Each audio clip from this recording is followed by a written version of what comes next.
sobre a mpox, né, que é uma zoonose viral, ou seja, é transmitida entre pessoas e animais. A varíola dos macacos, como era então chamada essa doença, foi identificada pela primeira vez justamente em colônias de macacos em 1958.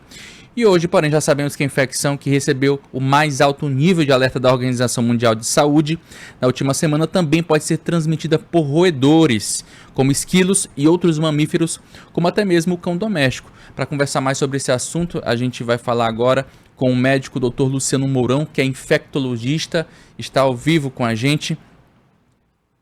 Bom dia. Bom dia, é um prazer estar aqui conversando com vocês, né?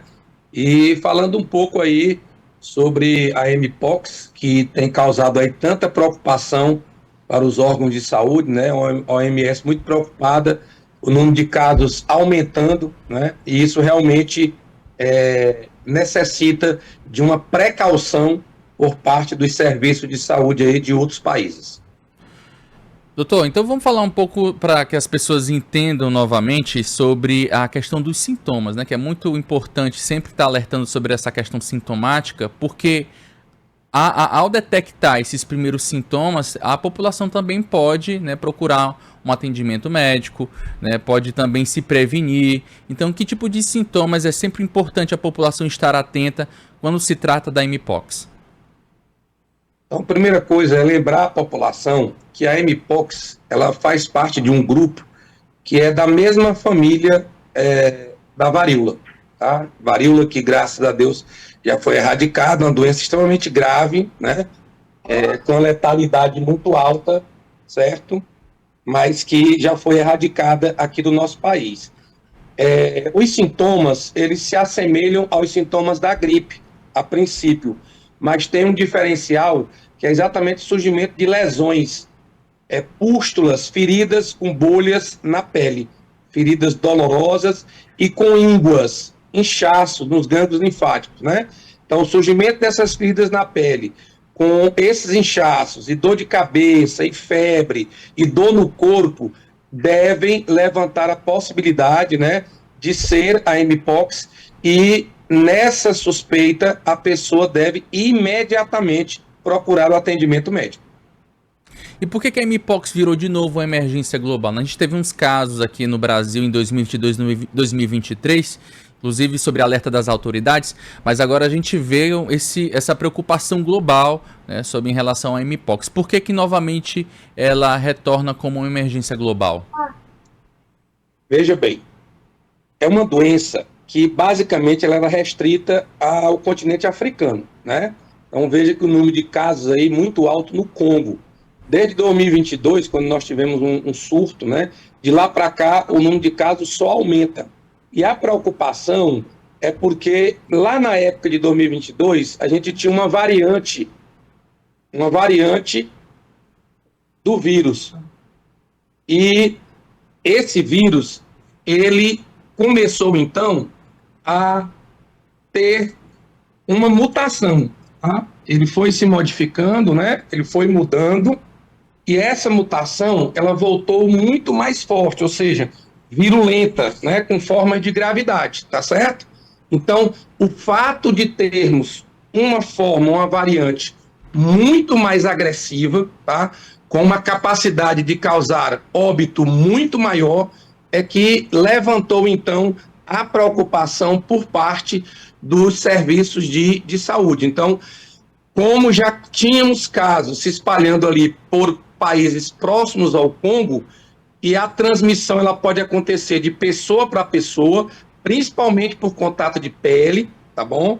Mas também por proximidade, né? Então, uma pessoa que esteja infectada, ela vai estar transmitindo a doença através do contato próximo, pele com pele, através dos objetos que ela utilizar, né?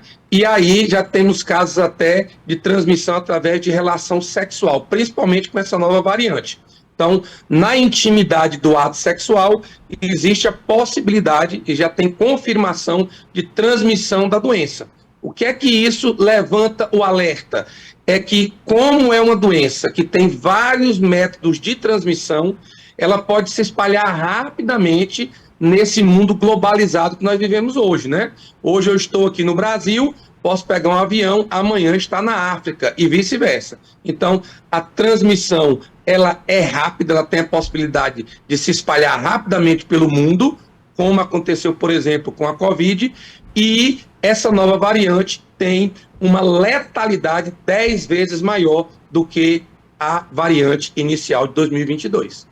Só falei sobre a Covid, que é importante a gente destacar, como esse cenário, né, de uma epidemia global é grave. Então, uma doença com uma nova variante, né, existe um potencial de risco que deve se prestar atenção, deve se ficar alerta sobre os métodos, as formas de transmissão, sobre os cuidados preventivos que também são importantes para poder barrar a transmissão dessa doença. Verdade. Então, a população tem que ter muito cuidado, né? Graças a Deus, se a gente pegar em nível de risco aqui para o Brasil, nós estamos num risco pequeno. Apesar do Brasil ser o segundo país no mundo com o número de casos dessa doença. Em primeiro lugar, os Estados Unidos, com mais de 30 mil casos, né? De 2022 para cá. E o Brasil está na segunda colocação, com um número de 11 mil casos, acima de 11 mil casos. Mas, graças a Deus, né? Casos leves, em geral a doença vai apresentar casos leves, é uma doença limitada, tá certo? A duração aí dos sintomas é em torno de 2 a 3 semanas e a cura é natural, não existe um medicamento hoje disponível para tratar a doença, mas temos vacina, tá? Então, desde 2022 já existe uma vacina disponível, né? Que foi feita na Dinamarca, o Japão fez outra vacina, tá? Aqui no Brasil, essa vacina dinamarquesa já está sendo aplicada, só que não existe necessidade para fazer uma aplicação em massa. Por quê? Porque aqui no nosso país, graças a Deus, essa doença, apesar de ter um número elevado em relação aos demais países, mas como o Brasil é um país continental com uma população muito grande, né? Esse percentual se torna bem pequeno. Então, não há necessidade da população entrar em desespero, ficar preocupada, correr atrás de vacinação. Quem deve ser vacinado são as pessoas que estão em maior risco, ou seja, os profissionais de saúde que atendem pessoas com casos suspeitos, né? Os familiares que convivem próximo com essas pessoas, quem trabalha em laboratório, que tem que trabalhar, mexer com esses tipos de vírus, fazer exames, né? Porque existem exames também para detectar a mpox. Então, esses profissionais, essas pessoas precisam de uma vacinação para prevenção. Em massa, por enquanto, graças a Deus, não tem necessidade. Então, repetir, se a pessoa tiver febre, dor de cabeça, feridas na pele, tá certo? Com bolhas dolorosas, ínguas, que são gânglios linfáticos inchaços, dores no corpo, por exemplo, dor nas costas, e uma dor de cabeça forte, esses sintomas podem indicar a presença da mpox. E aí, essa pessoa deve procurar imediatamente o serviço de saúde.